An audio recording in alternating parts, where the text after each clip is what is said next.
Bueno, buenas tardes a todos. Bueno, muy agradezco la presentación de Noé, un gusto trabajar con ellas en el proyecto de investigación y agradezco la invitación a ser parte de esta instancia de compartir nuestros conocimientos. Bueno, como ustedes habrán visto en lo que hace a la presentación, de lo que hoy les voy a conversar tiene que ver con los aportes de una corriente filosófica específica que se denomina filosofía de la liberación y ver de qué forma nos puede ayudar a pensar,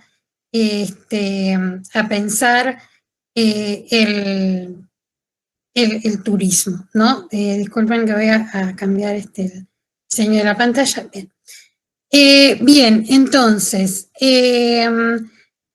para empezar, lo primero que tendría que comentarles es, digamos, cuáles son las características de este movimiento filosófico denominado filosofía de la liberación, para luego establecer algunos nexos, ¿sí?, con el mundo del turismo, ¿sí?, el turismo como un área también específica del conocimiento.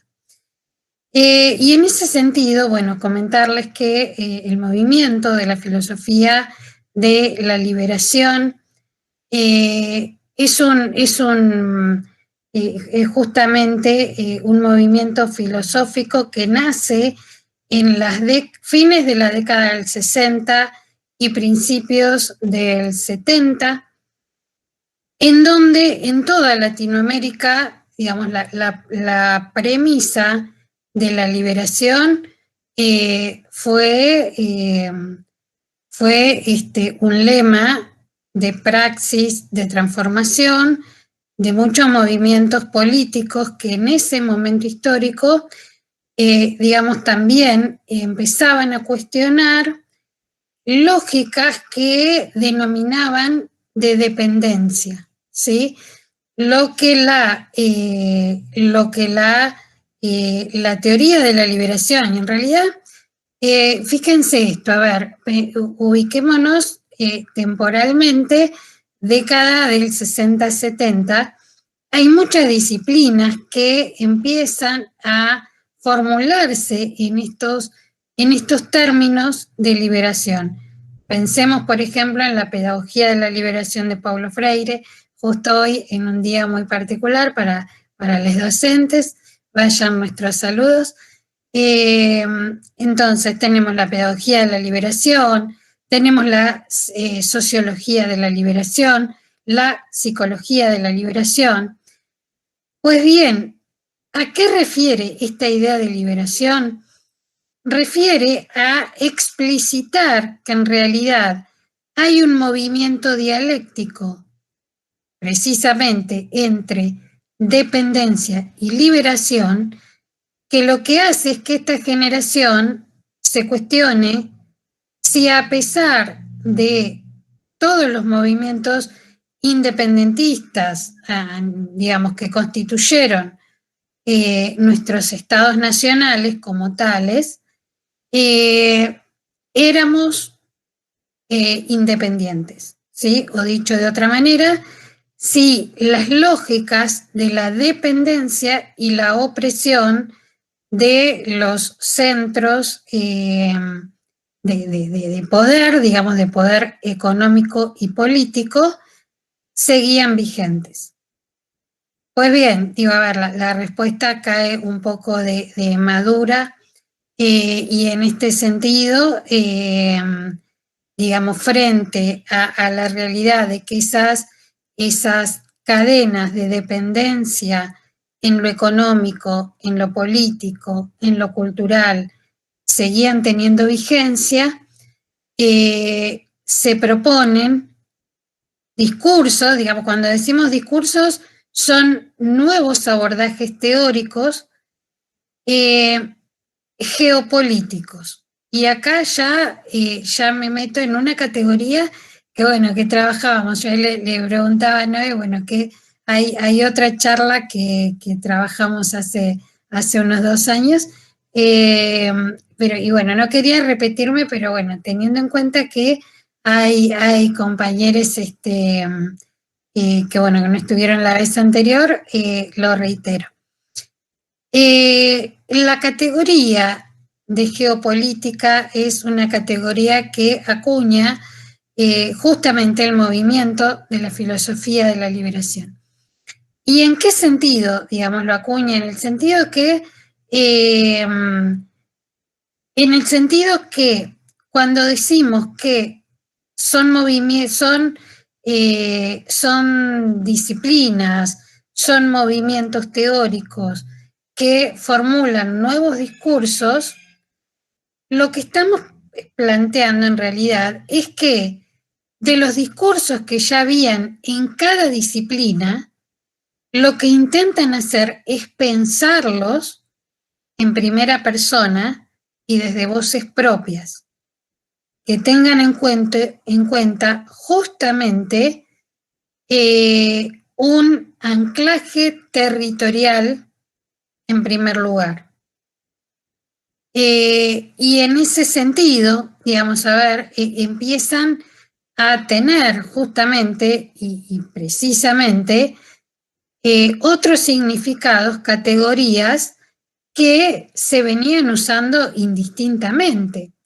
Digo, por ejemplo, a ver, pensar, para poner ejemplos clásicos de la filosofía o la filosofía política, que es mi campo, digo, a ver, si uno piensa en la concepción política, no sé, aristotélica, o de Hobbes, o de Rousseau, o hasta de los mismos contemporáneos, Habermas, Apple, Ricoeur, etc.,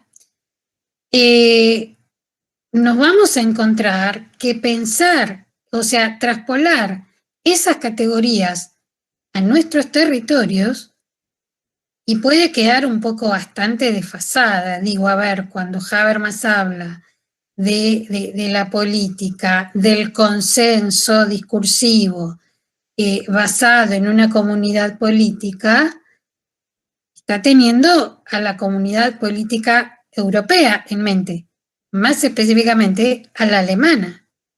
Entonces, pensemos que, digamos, a ver, este es el ejercicio que empieza a proponer en el área de la filosofía el movimiento de la filosofía de la liberación.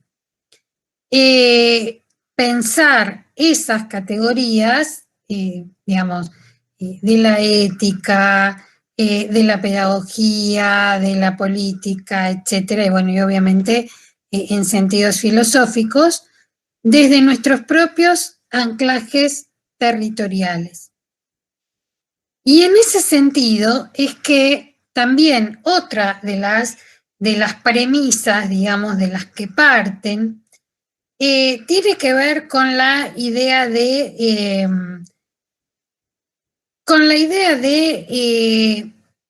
cuestionar una idea que atraviesa en realidad a todas las disciplinas y que tiene que ver con la construcción del conocimiento que parte desde una pretendida historia universal. A ver, yo voy ahora a intentar compartir una pantalla.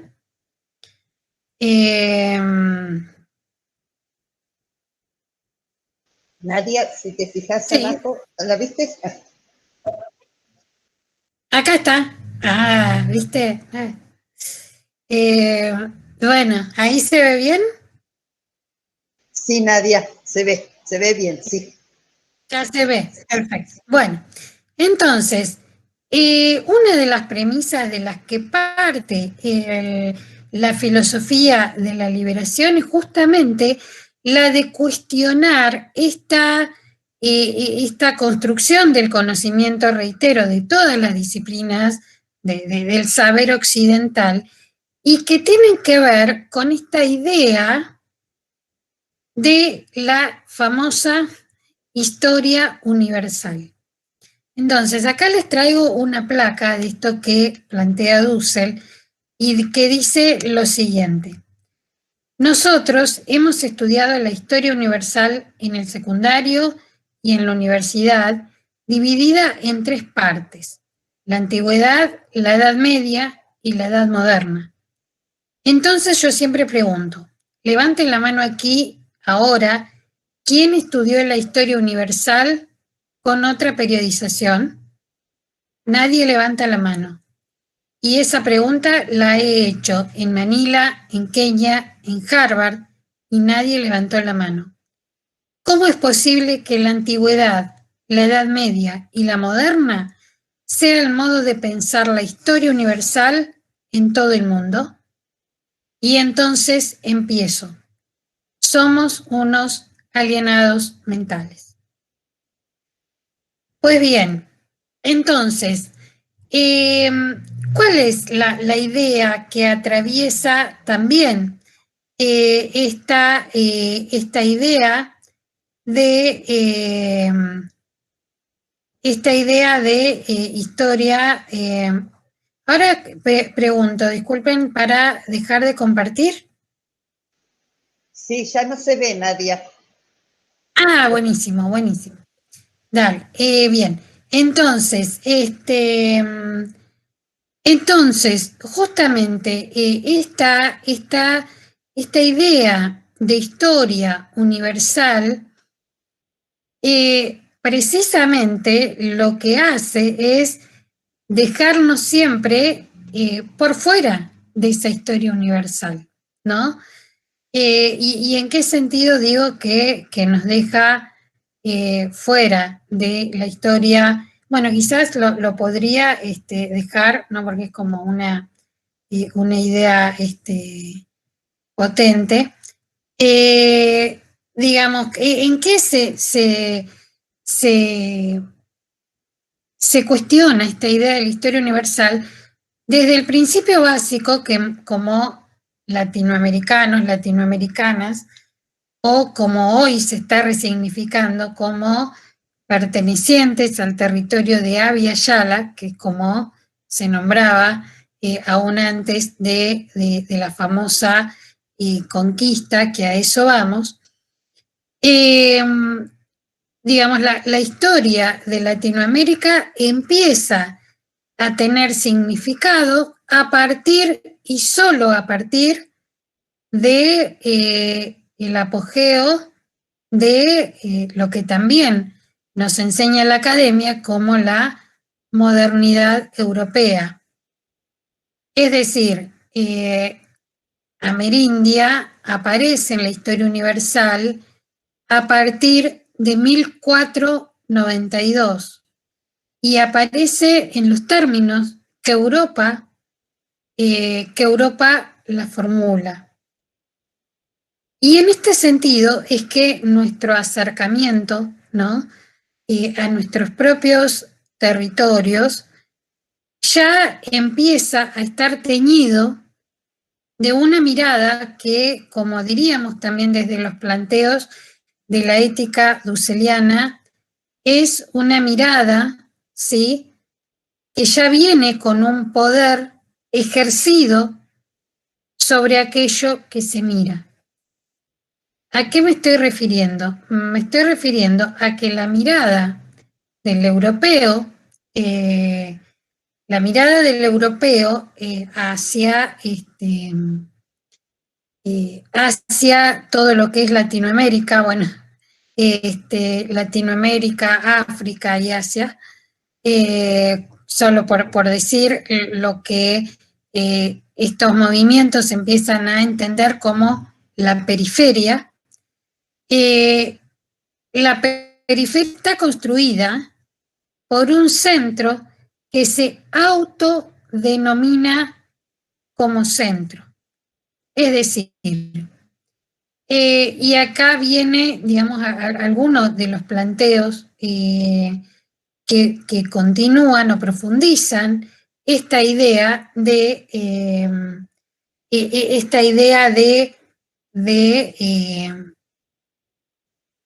de entender como una falacia la idea de historia universal. Bien, entonces, me perdí un poco en lo que estaba comentándoles. Bueno, tenía que ver respecto de cómo empezamos a construir nuestras propias identidades y nuestros propios nexos con el territorio que habitamos, desde el momento uno, con la lógica de la mirada occidental, europea, moderna.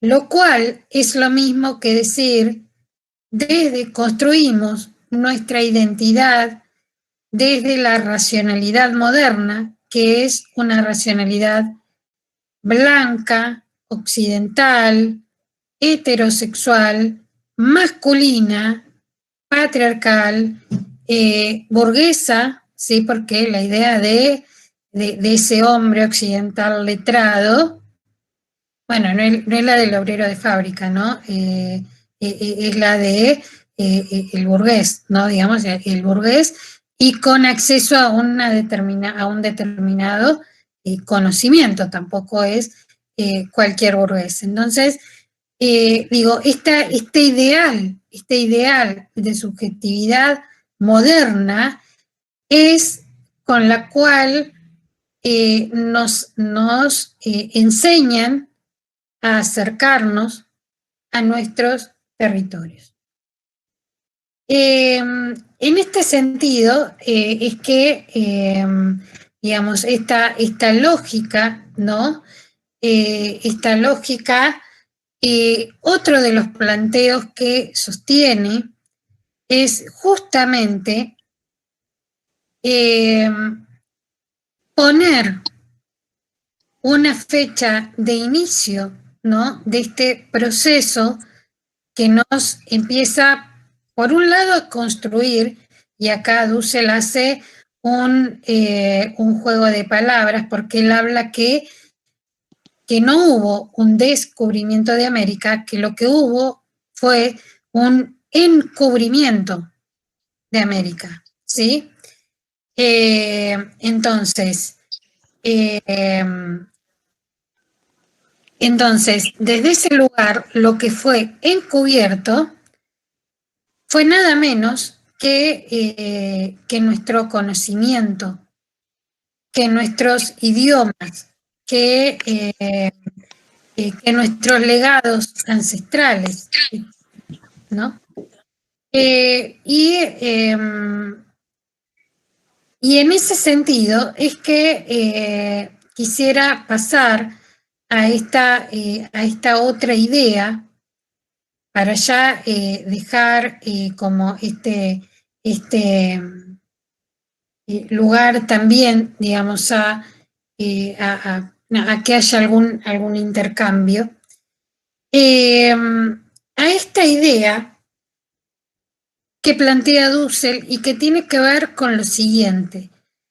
Tiene que ver con esta idea que va a decir Dussel, la razón occidental, lo que ha hecho en esta construcción y transmisión de conocimiento occidental, obviamente, ha construido una separación entre el mito y el logos, entendiendo el logos como la razón y el mito como aquello, bueno, que casi diríamos un sinsentido hasta aprenderlo, ¿no? Digamos, en lo que se basa la razón, el conocimiento, entendidos en términos occidentales, tiene que ver precisamente con el conocimiento, sobre todo racional y científico.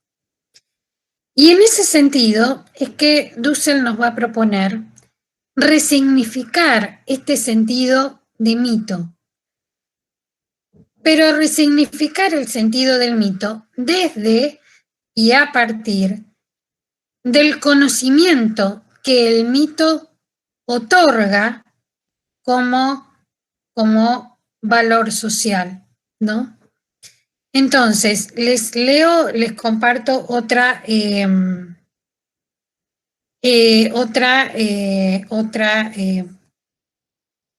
fragmento de Dussel. Déjenme que aquí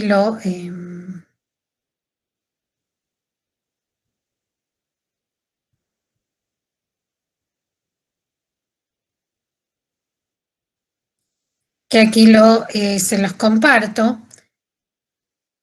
y que tiene que ver con esta distinción entre el mito y el logos, ¿no? Fíjense acá cómo dice Dussel respecto de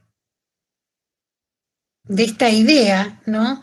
Que la razón y el conocimiento modernos se presentan como uno, como universales, es decir, nuevamente el cuestionamiento de esta idea de lo universal, o lo que es lo mismo, son europeos. De esta forma, la razón se opone a toda barbarie otra. Fíjense, razón opuesta a barbarie, es decir, barbarie somos nosotros. El mito originario se opone a lo racional, a lo científico europeo. El logos se opone al mito. Entonces viene acá la cita que les quería compartir de Dussel. Dice: Aristóteles dice, el filósofo es el que crea, produce mito, mitopoiesis. El sabio se expresa también por mitos. Entonces, el pasaje del mito al logos, que nos pasan como si fuera la filosofía, es otra fabricación eurocéntrica. No se puede superar el mito. Bueno, dice, y por eso Hinkel-Lammert muestra que toda modernidad está fundada sobre ciertos mitos, y la misma ciencia está fundada sobre mitos porque cree en el progreso, cree en una cantidad de cosas que no se prueban empíricamente, sino que se suponen en el horizonte categorial. Sin embargo, y acá ya me voy acercando a este primer cierre para dar lugar a algún tipo de intercambio, me gustaría detenerme aquí en dos cuestiones. Una, en cómo nos interpela esta idea del mito al pensar nuestros territorios. Le compartía a Noé hace un tiempo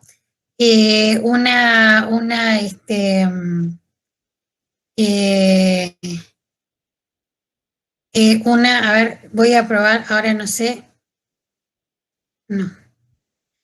Esperen que estoy intentando compartir algo, pero estoy viendo cuál es lo posible. Sí, acá. Bueno.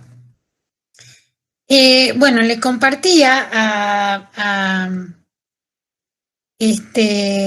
Noé algo, que ahora se los comento primero, y que tiene que ver con una película que vi hace bastante poco, que se llama Cuatro Loncos. Les invito por ahí a ver la clase, la charla anterior, en donde comentaba algo, es una historia de Inacayal, que quizás después comente un poquito por si, hay mucha gente de aquí que no la escuchó, pero lo que plantea esta película, Cuatro Loncos, que es nacional, la hace un director argentino del Inca, plantea justamente, la historia de cuatro líderes espirituales, ¿no? Que ellos son los loncos, mapuches, tehuelches y de otros territorios que van desde la provincia de Buenos Aires para el sur, ¿no? Para el sur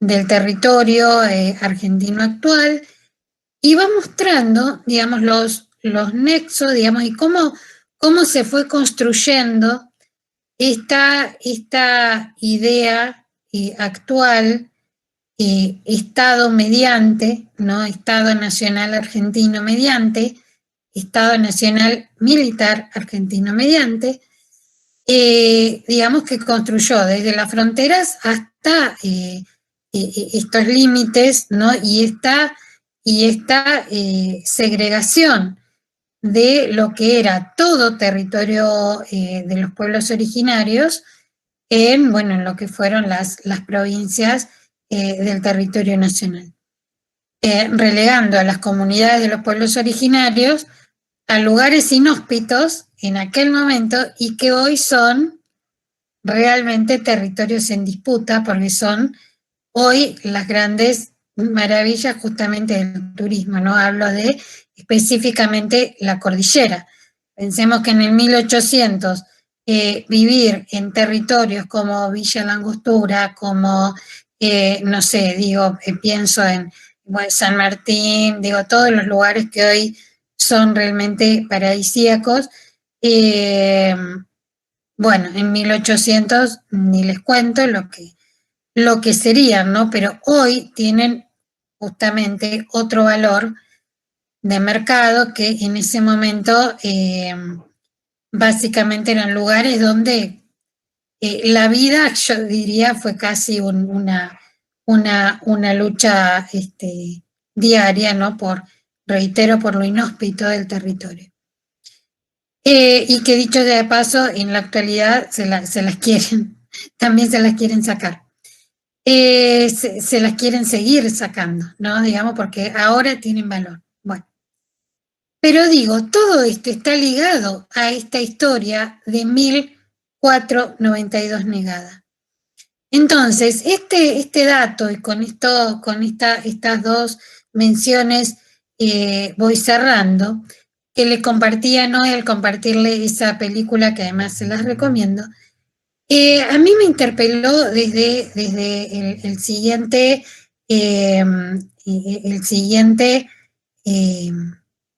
conocimiento que descubrí ahí, digamos, no solo desde territorios que siento propios, sino también desde historias que siento propias, ¿no? Digamos, también como mapuche, que también soy, por descendencia de parte de mi madre, y la verdad que descubrir todo este conocimiento es a la vez descubrirme y también deconstruirme en este conocimiento occidental del que les hablo, del cual también fui formada y que también me atraviesa, ¿no?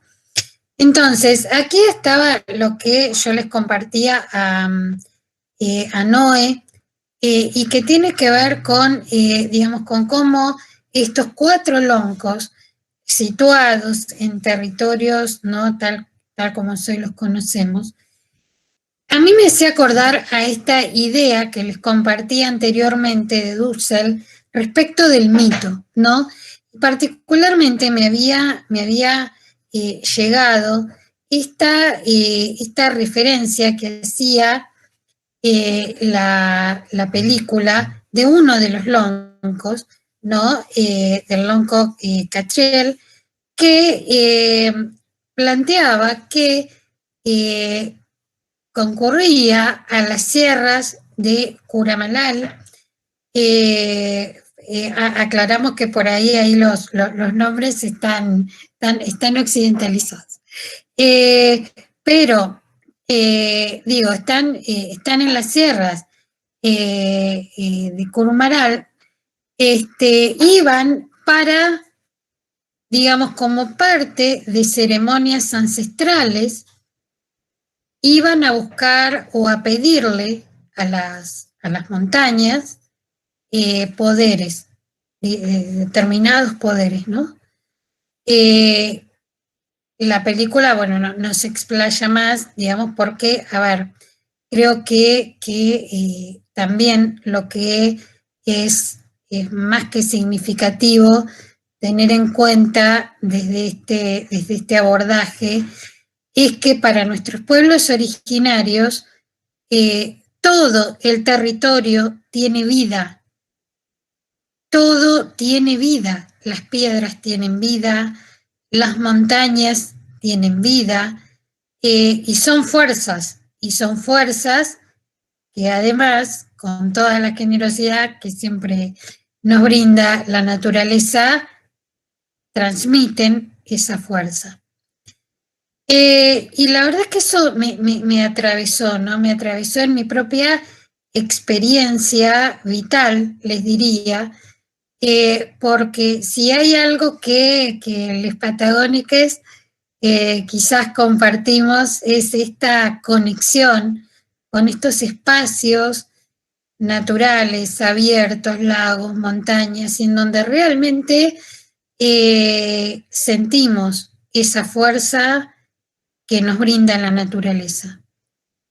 Ahora, la pregunta que a mí me deja y que se las comparto, ir descubriendo, descubriendo, ¿no? Esto que propone Dussel, cubrir, este descubrimiento de lo propio,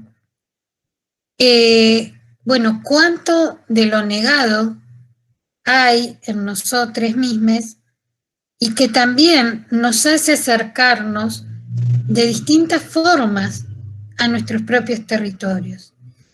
Y en ese sentido, digo, desde el turismo, desde la pedagogía, desde la educación, miramos también desde nuestras propias lógicas de conocimiento. Pues entonces, mientras más acotadas sea nuestro conocimiento, más acotado va a ser aquello que podamos transmitir a quienes les tengamos que transmitir algo de lo que les querramos compartir. Y en ese sentido, creo que cierro con esta idea, ¿no? De todo lo que nos falta por conocer en este sentido, de reencontrarnos, y hasta le diría este reencuentro también como categoría ética, de encontrarnos con esos otros que también somos nosotros. Creo que esa idea a mí me parece y me suena cada vez más potente, ¿no? Porque cada vez me resulta más difícil trazar una línea divisoria entre ese ellos y nosotros, ¿no? Entre ellos fueron invisibilizados, ellos fueron negados, cuando en realidad al no permitirme conocer este conocimiento, también me están negando esta parte de mi propia territorialidad por conocer, y que la verdad, pasadas 3, 4, 5 instancias de distintas instituciones educativas y formativas, son conocimientos que siguen permaneciendo negados, ¿no? Por eso desde ya agradezco siempre, digamos, y siempre nos encontramos en este irnos maravillando, porque creo que también, y justamente en un día como hoy, si algo tiene que ver la educación o estos espacios de formación, de compartir conocimientos, es con el seguirnos maravillando con el mundo, ¿no? Y creo que eso es de las principales tareas educativas. Y en ese sentido de compartir nuestra mirada maravillada por el mundo, creo que ahí podemos establecer un nexo entre lo que a veces el mercado, el sistema neoliberal nos invita a ver como recurso, como objeto, como cosa, y otras perspectivas que nos proponen mirar nuestros territorios y mirarnos, sobre todo también, a nosotros mismos como parte de ese territorio, desde abordajes éticos que apuesten a garantizar la vida. Y esta es una categoría también dusseliana, ¿sí? Digamos que toda perspectiva parta del hecho de garantizar la vida. Y si lo que hacemos no garantiza la vida, pues entonces tampoco está siendo ético. Y creo que eso, pensarlo desde un lugar como es el turismo, que tan de cerca toca todas estas fibras, creo que puede considerarse un humilde aporte que desde esto, que es lo que por ahí estoy investigando día a día, quería compartirles. Bueno, muchas gracias. A ver, Nadia. Vamos a empezar a leer algunas preguntas, Nadia. Dale. Hay una al principio que plantea, no podemos cambiar los mitos cuando estabas planteando el tema de la historia y la clasificación tradicional. Dice, no podemos cambiar los mitos, entonces. Claro, es la propuesta, digamos, ¿no? Porque lo que está planteando ahí el autor es que en realidad siempre estamos cargados y cargadas de mitos a la hora de acercarnos al conocimiento. Y en ese sentido me parecía central, como que también la traje a adrede, el hecho que ahí se haga referencia al progreso como mito, ¿no?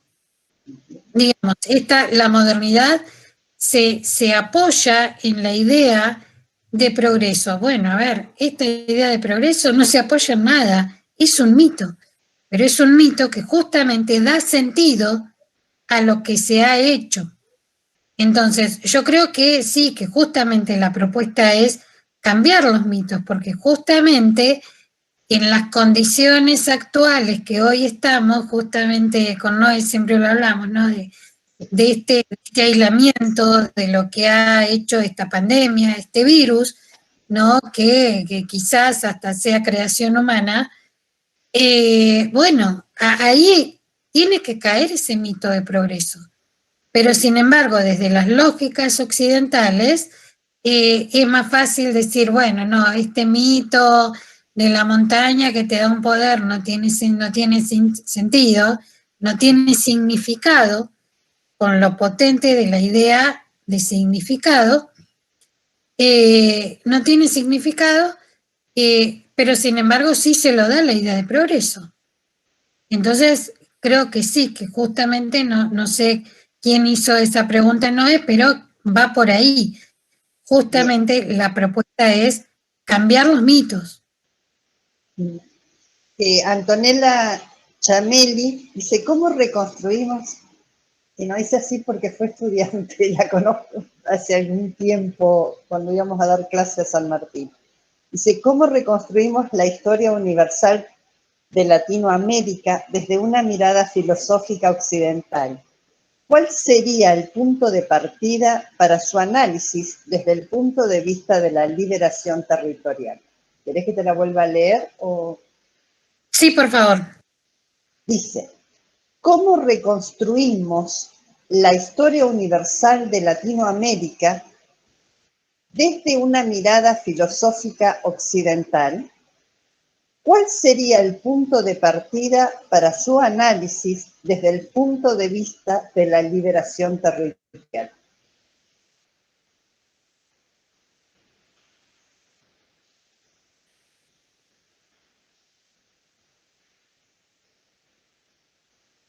Nadia, tenés el micrófono. Sí, ahí activé. Bueno, ahí yo creo que justamente la propuesta es construirla, pero atrevernos, porque creo que también es un acto de valentía o al menos de construcción necesaria, atrevernos a ver que hay otros marcos desde los cuales partir que no necesariamente son los occidentales, ¿sí? Cuando digo, bueno, pensar en este conocimiento, este logos, ¿por qué no? Este conocimiento que aportan los pueblos originarios, por ejemplo, solo para decir un ejemplo, bueno, ese puede ser un punto de partida. Hay una placa que ya ahí la tengo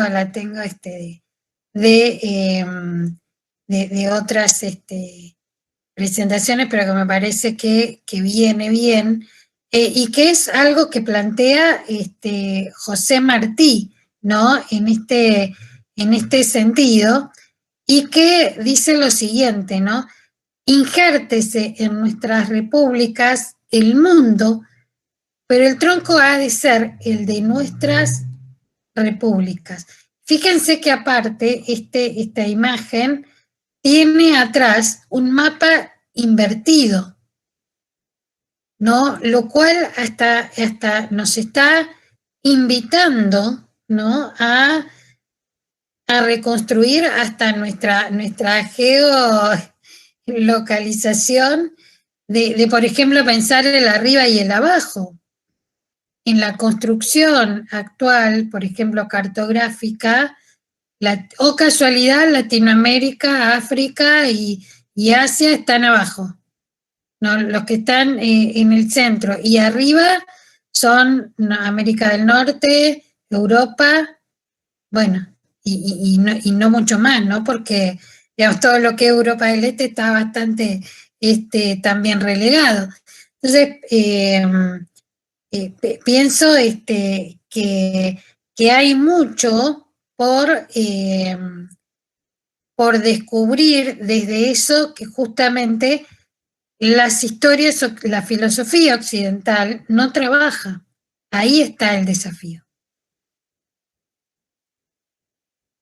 Paso a otra pregunta. Cristian Jacob pregunta, ¿los landscape y places, paisajes y lugares, son constructos sociales? Para entenderlos debemos vivirlos, sentirlos, experimentarlos. Debemos dejar de ser ocultadores centristas y occidentales centristas para comprenderlos. Es importante hacer una autocrítica al interior de la academia y dar voces a las voces que han sido silenciadas.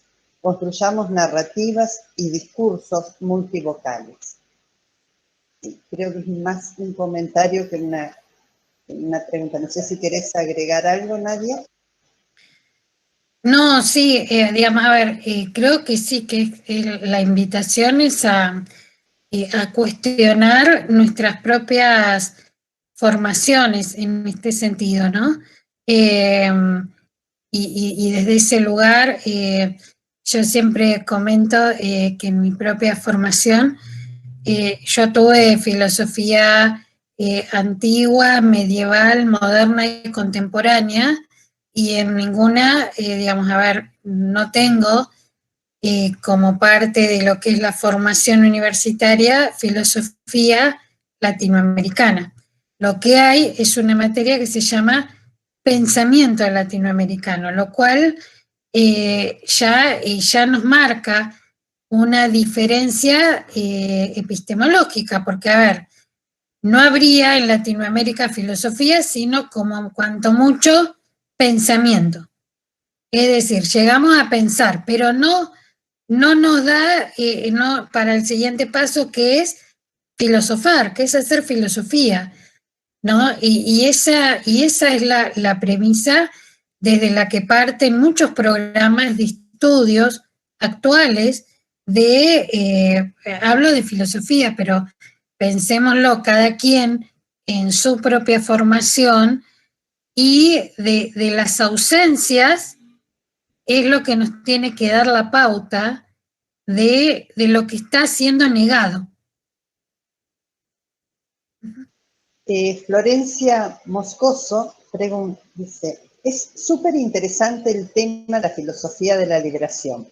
Pregunta, ¿se puede observar esto en proceso de desplazamiento de las poblaciones locales en los territorios, al ser valorizados por el mercado turístico, es decir, procesos de desplazamiento no solo físicos, sino también vinculados a expresiones simbólicas, sociales, que quedan por fuera del orden social o son individualizados.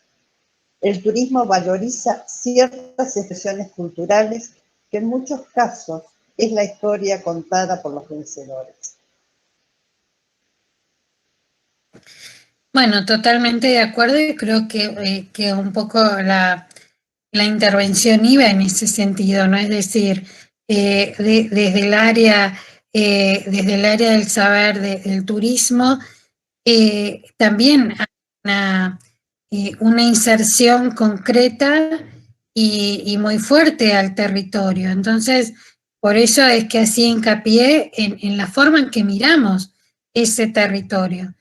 Digo, bueno, tiene un valor monetario de mercado para poner la cadena de hoteles, o en realidad tiene que ver con un respeto de acercarme porque hay una cadena montañosa que además ahora me entero que tiene vida y que tiene un valor espiritual para ancestros que todavía están como cultura viva y no están en un museo, ¿no? Entonces digo, esta lógica también de corrernos de la lógica de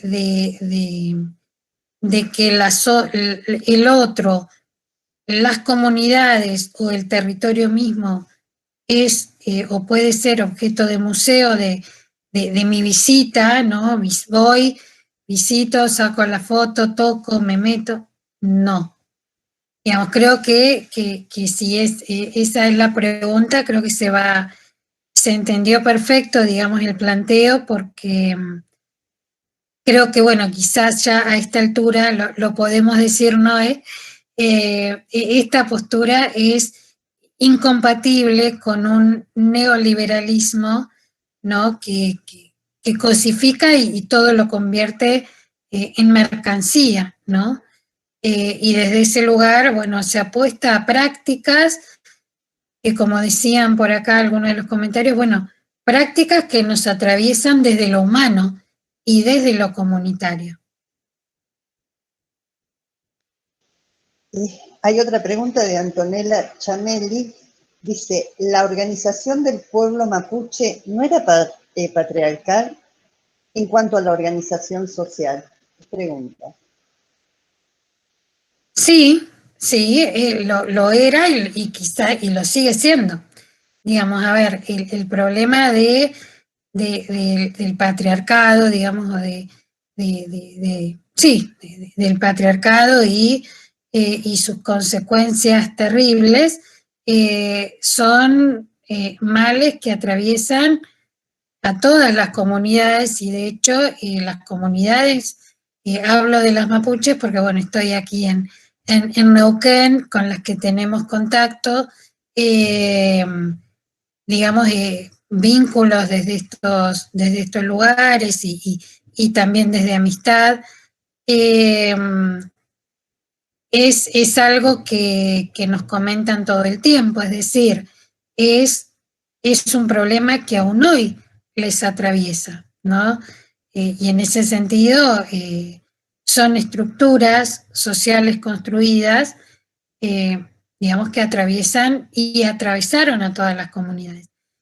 Y acá también quería yo, digamos, a ver, también resignificar estas comunidades como comunidades vivas, pensaba que requiere no solo sacarlas del museo, sino también quitarles quizás esas construcciones occidentales que nos han brindado. Digo, por ejemplo, la idea del buen salvaje, ¿no? La idea del indiecito amigable, la idea del villiquen, ¿no?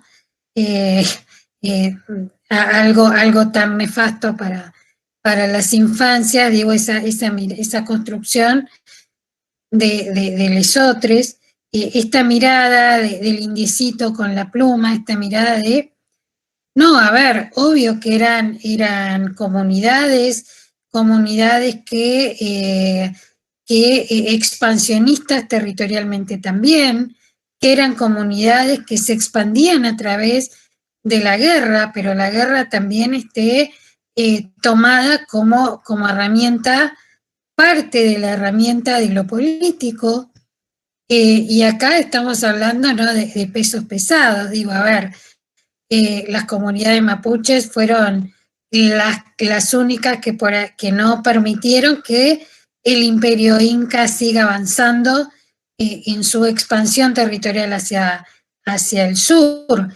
Y esa expansión territorial no era que, bueno, se juntaban, ¿no?, y conversaban horas y horas. Eran también intervenciones, digamos, bélicas, en el sentido de, no bélicas, no me sale ahora la categoría, pero digo, eran batallas, eran enfrentamientos. Eso no quita, digamos, digamos que cuando empezaron los procesos, como decía, ahí sí bélicos, de 1492 y de la construcción de los estados, no hayan sido doblegados justamente por el uso de tecnologías y otras cuestiones que, bueno, que hicieron que los replegaron, ¿no? Nada, eso. Hay otro comentario de Cristian Jacob, perdón. Hay que generar teorías y prácticas patagónicas y dejar de mirar hacia el afuera. Y después nos pregunta Víctor Castro, ¿cómo podemos desestructurar de esta educación ya estandarizada de la visión eurocentrista? ¿Querés responder o te hago alguna? No, está buena esa última pregunta, me pareció, digamos, porque lleva también un plano más personal, y por ahí también la propuesta iba desde ese lugar.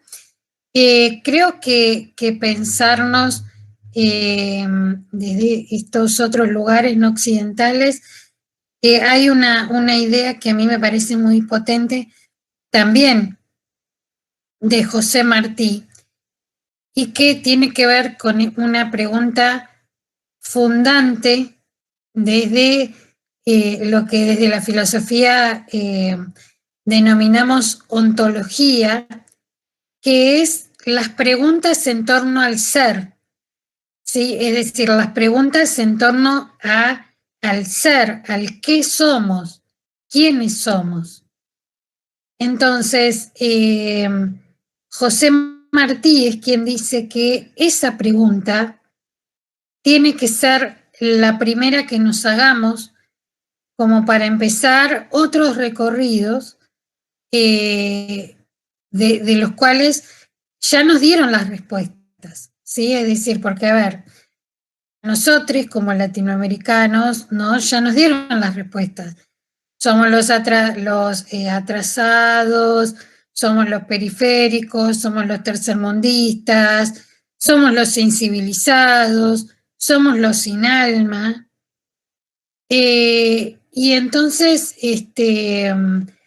desde ese lugar ya nos dieron todas las respuestas, ¿no? Y esas respuestas se cuelan en lo cotidiano, ¿no?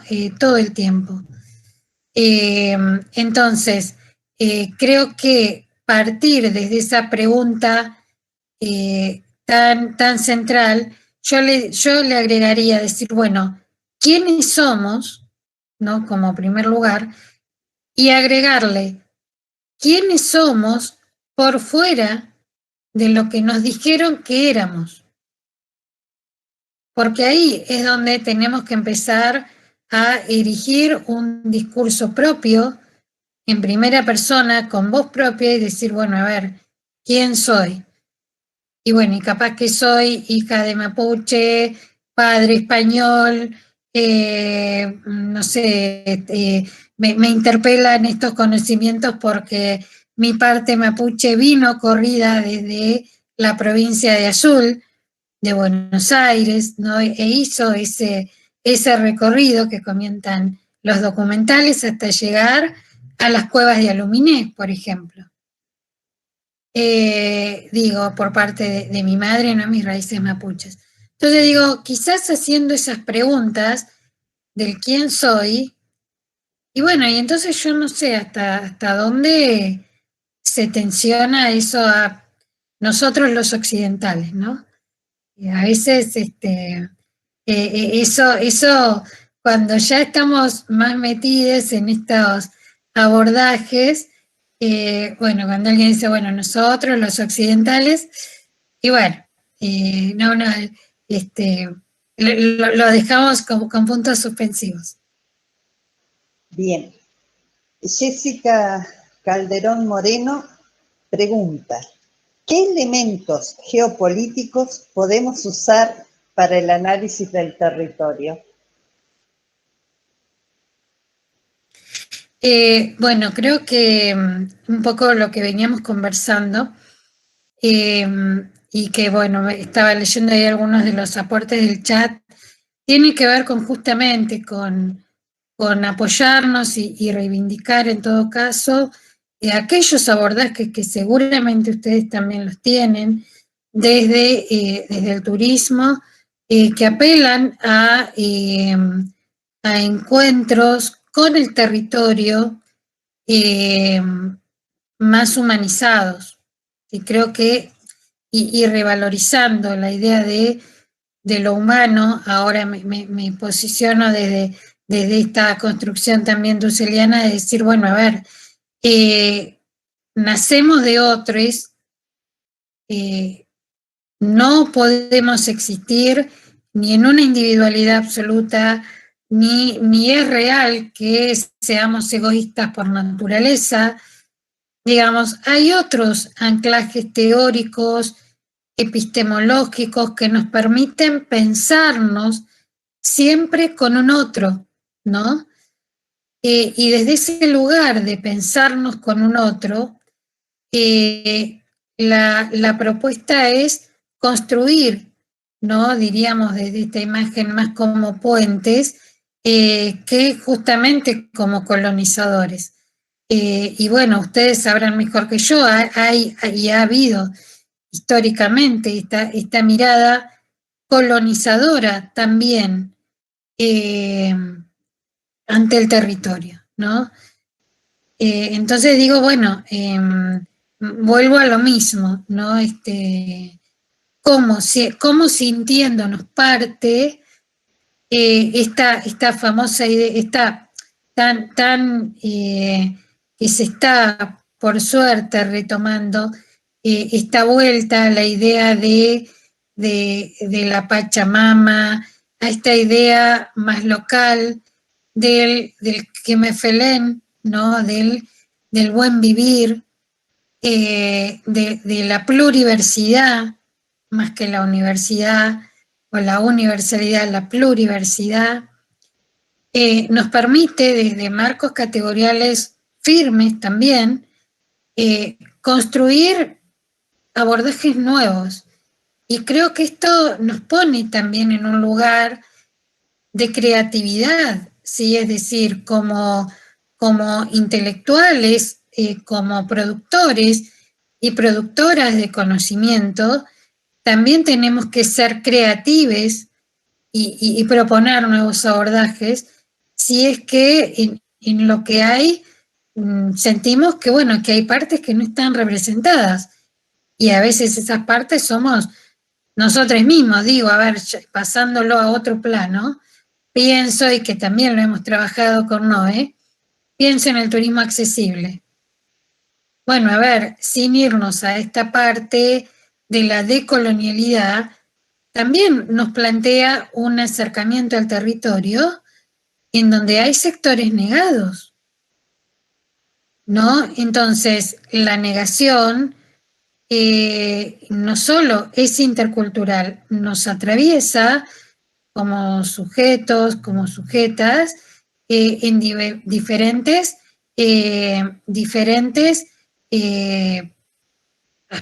aspectos de nuestra propia existencia.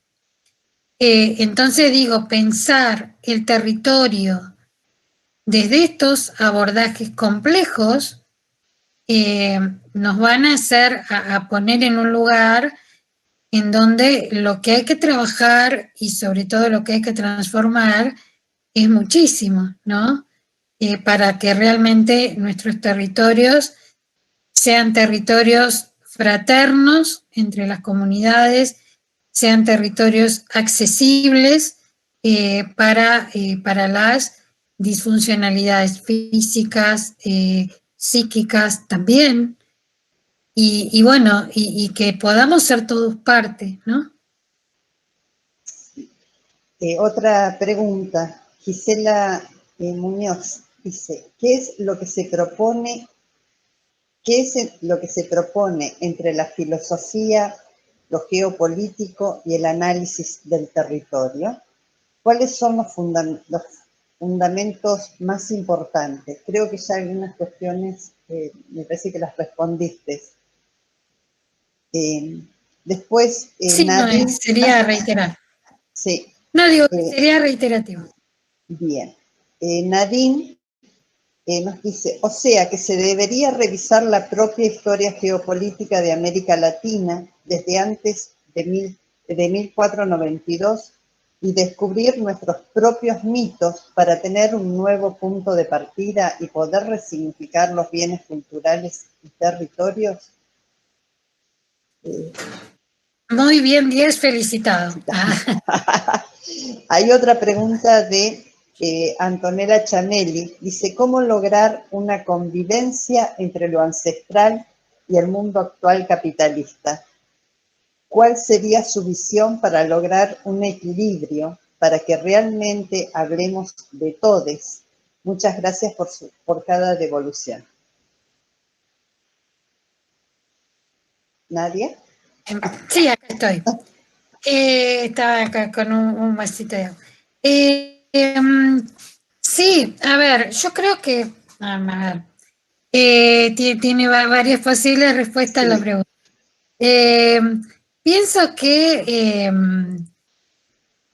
a ver, si me preguntan a mí, creo que soy de las que sostiene que el sistema capitalista es... disculpen, me voy a tomar aunque sea un traguito de agua.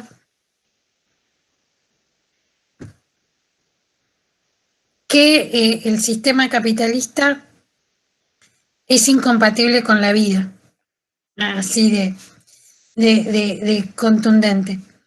Y bueno, en realidad tampoco lo estoy diciendo yo, ¿no? Es como que desde estas lógicas, digamos, pensemos que el sistema neoliberal capitalista parte de la premisa de la explotación de, digamos, del recurso humano, del recurso territorial, etcétera. De ahí que todo lo que no tenga que ver con esta idea de convertir al otro o a todo en mercancía, lleva de por sí la idea de ir contra el sistema, lo cual es completamente cierto.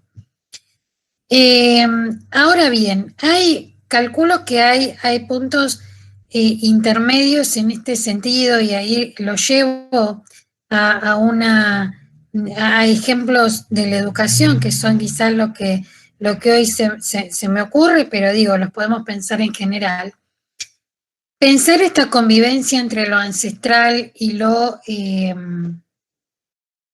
dentro del sistema tiene que ver justamente con no dar por eliminado lo ancestral. Creo que uno de los peores logros que podríamos dejarle al capitalismo sería dar por sentado que todo ese conocimiento ya no existe más. Y en ese sentido, traer ese conocimiento a nuestras vidas a veces puede resultar tan simple como decir, pienso en un recorrido, pienso en un folleto, pienso en una comunicación turística, como lo pienso en una clase, traer la voz de alguien que vive en el territorio y que nos cuente desde su lugar cómo lo vive, a ver esto que yo les decía, de bueno, a ver, para nuestras comunidades mapuche, vuelvo a geosituarme, esto de que las montañas, el agua, las piedras tienen vida y son nehuenes, son fuerzas, y que también nos brindan esa fuerza, ese nehuen, es un conocimiento que lo pueden transmitir mate de por medio en otro momento, quizás ahora, bueno, pantalla de por medio diríamos, pero digo, es un conocimiento que convive, ¿no?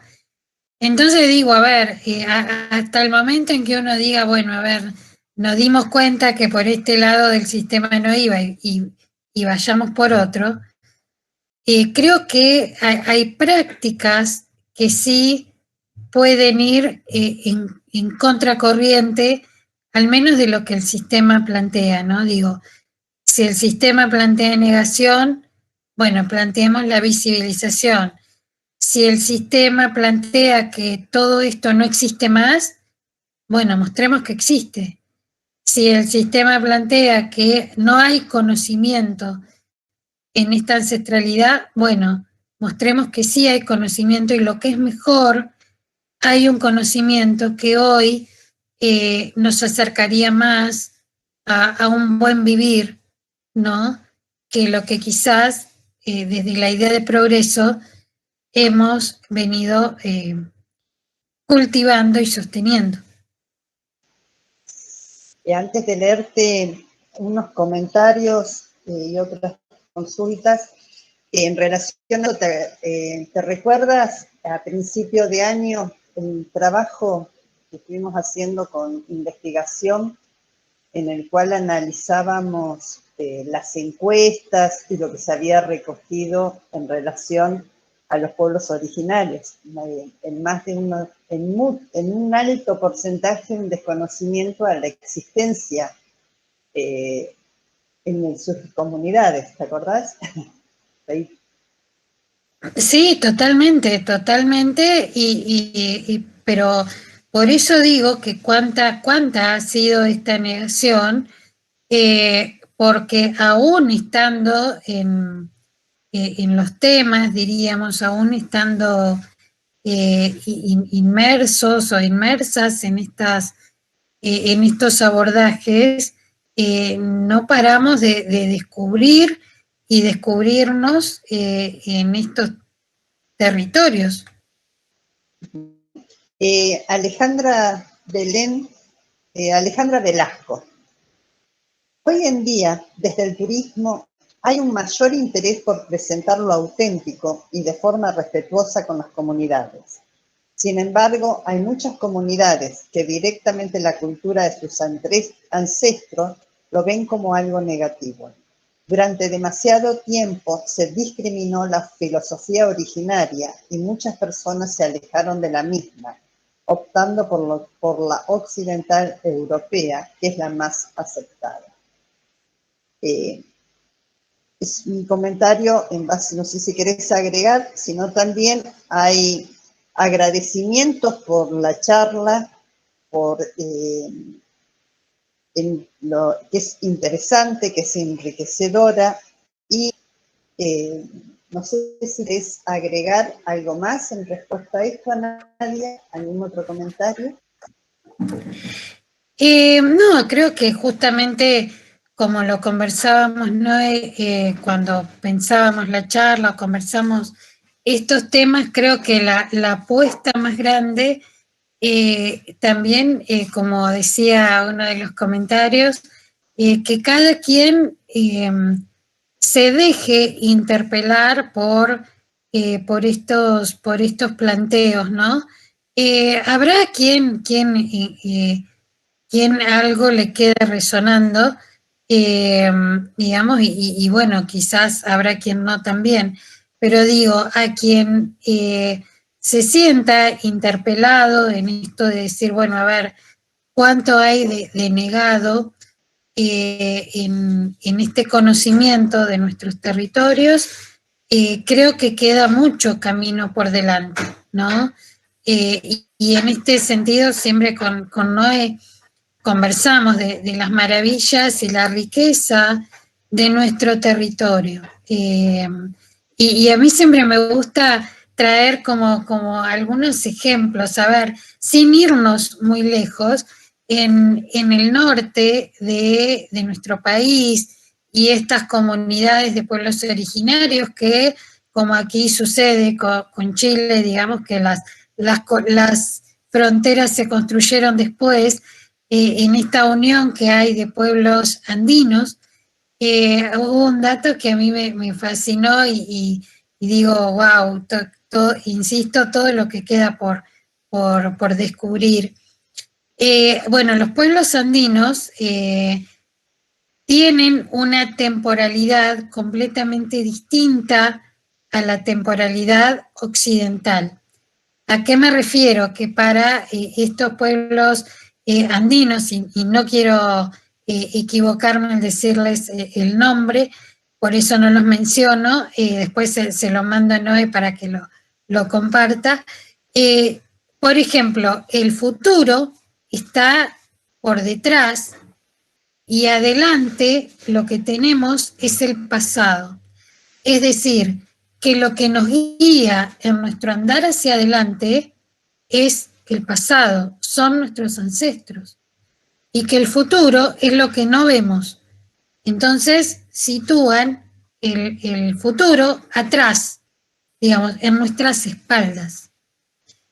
Fíjense que con ese dato nomás ya cambió toda una cosmovisión, y no les estoy diciendo el pueblo bantú del África, digo, como esos ejemplos que a veces no son como, bueno, como tan lejanos también, digamos, territorialmente estoy diciendo aquí nomás, Salta, Jujuy, Chaco, etcétera, y todo el norte, ¿no? Que también Bolivia, ya cambia una visión cosmogónica que no, que bueno, donde esta, digamos, quizás esta contra, contraposición, digamos, o incompatibilidad que tendríamos desde nuestra temporalidad occidental, fíjense ahí yo también como estoy colonizada, digo nuestra temporalidad occidental, bueno, desde la temporalidad occidental, me corro, bueno, estamos atravesados, ¿no? Entonces a esto voy, digo, si esta idea del futuro hacia adelante, la idea de progreso, bueno, digo, a ver, las temporalidades de los pueblos originarios mapuches son circulares, con otros sentidos, inclusive desde lo que es el inicio y el fin de los ciclos, ¿no? Es decir, desde nuestro territorio, supuestamente el nuevo ciclo, lo que para el norte es el año nuevo, no es en diciembre, es en junio. Entonces digo, resituarnos implica, digamos, abandonar un montón de los propios mitos, ¿no? Esto de las propias creencias más que mitos. Las propias creencias que realmente, bueno, tampoco es que de un día para el otro, ¿no? Pero digo, al menos ya teniendo ese conocimiento, es otra cosa que no tenerlos, ¿no? Y que no sean negados. Pero bueno, como les digo, son todos abordajes por venir. Te comento, Nadia, que también no solamente estamos transmitiendo por el Meet, sino por el Twitch, y hay personas que están haciendo comentarios desde el Twitch. José Aguilar dice, muy amena y constructiva su charla, muchas gracias, porque bueno, por ahí parece que únicamente decimos lo de Meet, pero hay gente y asistentes en el Twitch. Víctor Castro pregunta, ¿puede darnos una síntesis de la idea del buen vivir desde la visión mapuche? Muy cortito. Porque sí, me acuerdo de algunas cosillas cuando he ido a tu casa. Bueno, pero a ver, no, yo les puedo dejar como bibliografía Sí. el libro que hicieron las comunidades aquí mapuche, que es el Comefelen Mapuche. Lo podemos dejar para compartir como bibliografía, y lo hicieron los propios, digamos, la propia comunidad mapuche, o sea que ahí más autorizado que eso no hay. Pero si nos autorizan, Nadia, lo cargamos en la página del CETRIP, que tenemos una página. Cárgalo. Dale. Cargarlo porque todos lo tenemos cargado en Pedco ya, así que abierto a la página del CETRIP, que está abierta. Totalmente, sí, fue creado a esos fines. Pero no, simplemente como premisa, digamos, a ver, la idea del buen vivir parte de la base del equilibrio, ¿no? Entonces, en esta idea de equilibrio se construye toda la organización social. Digo, el equilibrio es siempre digamos, a ver, lo terrenal, el cielo de arriba, el cielo de abajo, dicen las comunidades mapuches, lo femenino, lo masculino, lo natural y nuestra participación en lo natural también como viviendo su propio equilibrio y del cual somos una parte más, ¿no? Entonces hay este cuidado del equilibrio implica prácticas, por ejemplo, tan respetuosas como pedir permiso al río cada vez que uno se mete al río, por ejemplo. Como pedir permiso a las piedras. Yo sé que a muchos les gusta esto de ir a un lugar y juntar piedras y se traen piedras. Pero bueno, a ver,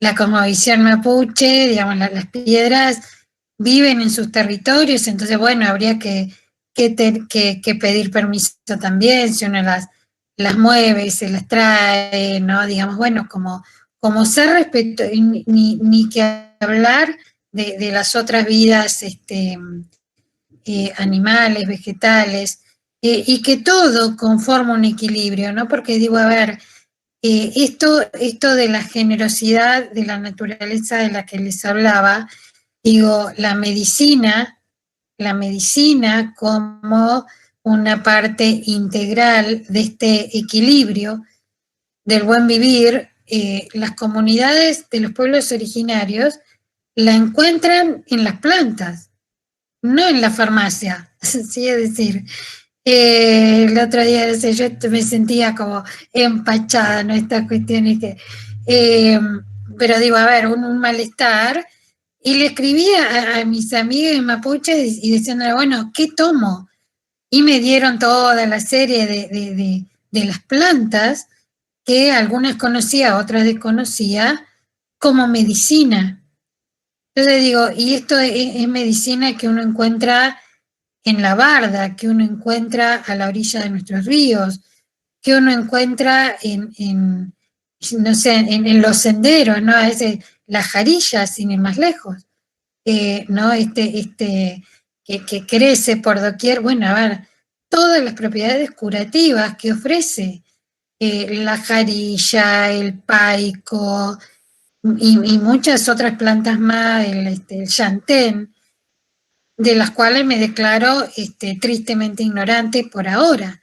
no digo yo cómo abarcar todos estos conocimientos, pero digo, el buen vivir tiene que ver con todo eso, ¿no? Con ser respetuosos de nuestro entorno, teniendo en cuenta que todo tiene vida, ¿no? Y que debemos ser respetuosos de esas vidas. Bien, Nadia. Para ir cerrando, te leo algunos comentarios y te comprometo a que te voy a estar llamando, vos sabés que soy mega insistidora, para que me pases el libro y lo podamos subir en la página del CETRIP. Así queda en la parte del libro, que lo pueden descargar de manera gratuita. Nos dice Ariel, dice, interesante la conferencia, ya que nos brinda nuevos marcos de análisis para pensar los temas de turismo y territorio desde la filosofía de la liberación. Gracias. Claudia Quiroga Román dice, justamente como menciona Nadia, la presencia de fronteras permite a muchos justificar la expulsión de los pueblos originarios hacia países vecinos y la negación de asumirlos como propios. Alejandra San Martín dice, muy hermosa charla, nos invita a pensar y repensar la mirada eurocéntrica y neocolonial por la que hemos sido moldeados. Desde Twitch también piden que por favor subamos a la página del CETRIP el libro, así que bueno, y todos te agradecen, voy a leerlo. Antonella Chameli dice, muy interesante la charla, gracias Nadia Inoaní, excelente profesora, los mejores recuerdos, sí, yo también estudiante. Luego compartimos entrevistas realizadas al Huerquén del Loft Anecom, ubicado a 80 kilómetros, sí, de Jacobasti.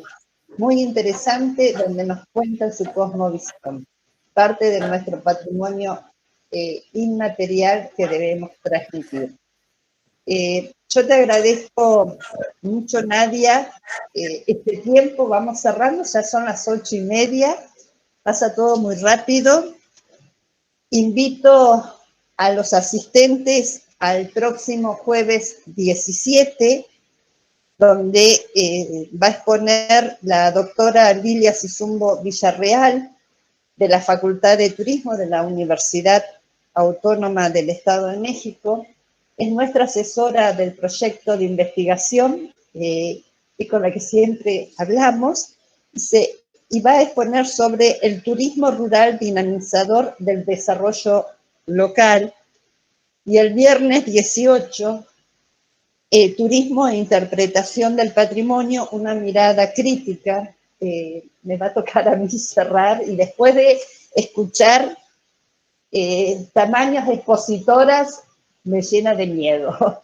Pero bueno, muchas gracias, Nadia, muchas gracias a los asistentes.